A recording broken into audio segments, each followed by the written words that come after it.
got a hit real similar to this, and as they were going through the pile, they just found a kid's arm. That seemed like it was pretty fucking gnarly. But there really wasn't, I didn't really get a backstory to it. But just that brief statement alone is pretty heavy. Meet a dedicated volunteer. Guthrie has been traveling 2 hours each day to help search for the missing. His commitment is inspiring, and the stories he shared with me are nothing short of devastating. I definitely don't mean any disrespect. He told me, and yeah. So on some level he definitely wanted to share it. Mm-hmm. But yeah, definitely don't mean any disrespect by repeating what he told me. But and this was in Sandy Creek too, in Lago Vista, northwest of Austin. But it was a home too. It wasn't even a trailer home. But they woke up to the water, with their furniture floating in their house, chest high, and pretty much just had to try to get higher in the house. They were trying to figure things out within a minute. And he said one of the windows broke, and he watched his wife and 2 daughters get sucked out of the window, and he crawled or busted through the window himself, dove through it, and was able to get on top of the roof of his house as it was basically just forcefully removed from the foundation. He said he surfed the roof of the house for a mile or two, and for the first 15 seconds he could hear them screaming and stuff. And I think they found him down the river. I don't know if it was the next day, but he did make it, and both of his daughters and wife passed away, and they still have not been found. And I just that was probably one of the craziest, toughest stories to hear. I can't even imagine that. That happened less than a week ago, just a few days ago, and yeah, he was out there looking around, helping people clean. Oh my God. I don't think I could do that. Cadaver dogs continue to pick up traces along the riverbanks, indicating possible locations of the missing. Mainstream media has really been showing what's happened in Kerrville, but you had told me about an area 2 hours away from here. Yeah, 2.5 hours. Sandy Creek, yeah, it's northwest of Austin a little bit, in the Lake Travis area. They got hit just as bad as Kerrville. And in my experience, the section that I walked yesterday had a little bit heavier of a feeling because there were so many trailer homes out there. So everything that you were going across, it's you can see here, it's there are things and people's belongings, but it's kind of few and far between. And Sandy Creek, you were stepping on kids' toys everywhere you would turn, and there was photographs every 10 feet. It just seemed a little bit more intimate, but they have 2 tents out there for water and gas. I saw one sheriff's SUV the entire day I was out there. I didn't hear any helicopters. There was maybe one small Bobcat, no excavators. Still tons of cars under their main bridge. It's everything that they're doing over there is just with the neighborhood people, and they were voicing a concern that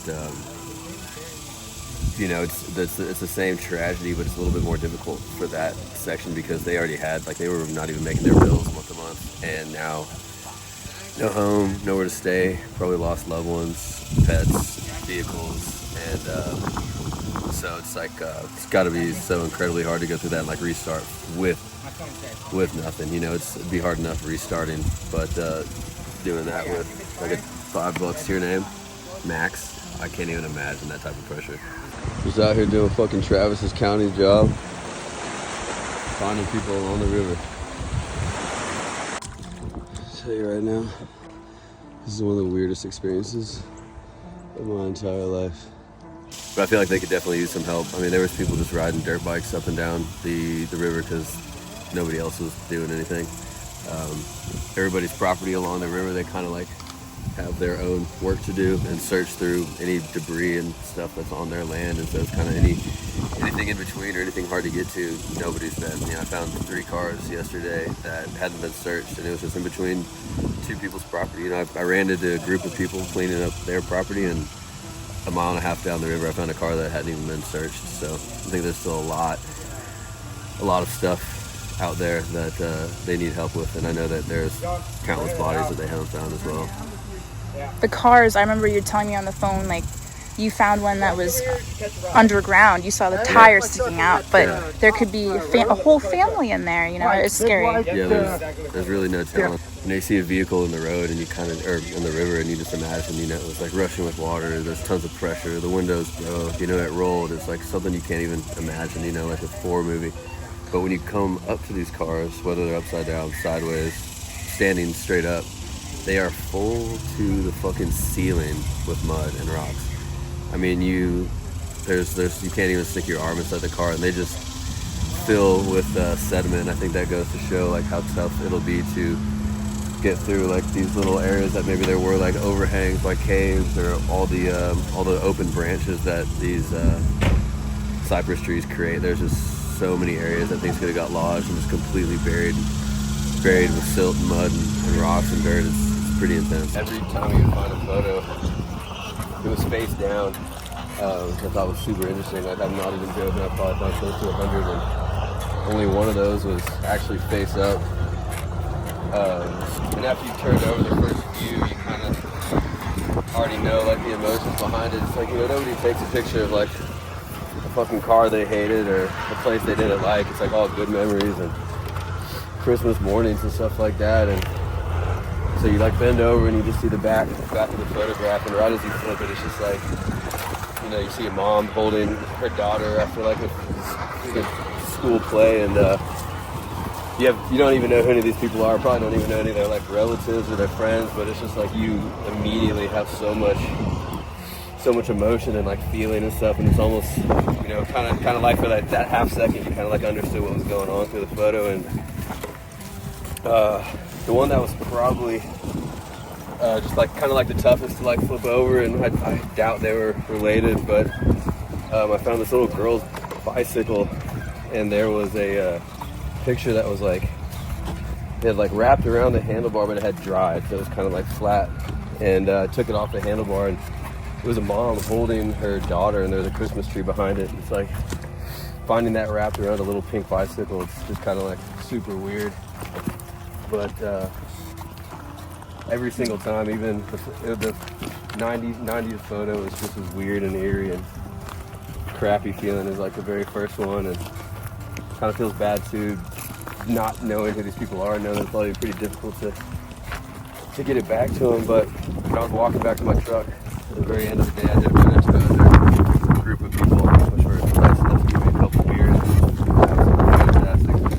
But they had collected a bunch of pictures too, so I gave them to them. They're born and raised in the Sandy Creek area, so they were collecting them and try to get them to the right people. I'm sure through Facebook or some type of like local community thing, but probably better than I could. So hopefully they, you know, get back to the right owners. But I was finding photos from like the 50s, 40s, 50s, 60s. You know, it's old. Wow. Old photos that don't even, you know, shapes or dimensions of pictures that they don't even make anymore. You know, like the really, really short, wide photos with like rounded edges, and you know they came from an old handheld camera from like your grandparents, and you know they were probably in a photo album. And there's pictures from all around the world. I found a picture of people on a cruise, and there was whales jumping in the water. You know, it's like just their lifelong memories, just like in the riverbed. So it's kind of hard to think about because I know that means a lot to me. So I can only imagine losing all that stuff. I'd just be absolutely crushed. That shit would be terrible.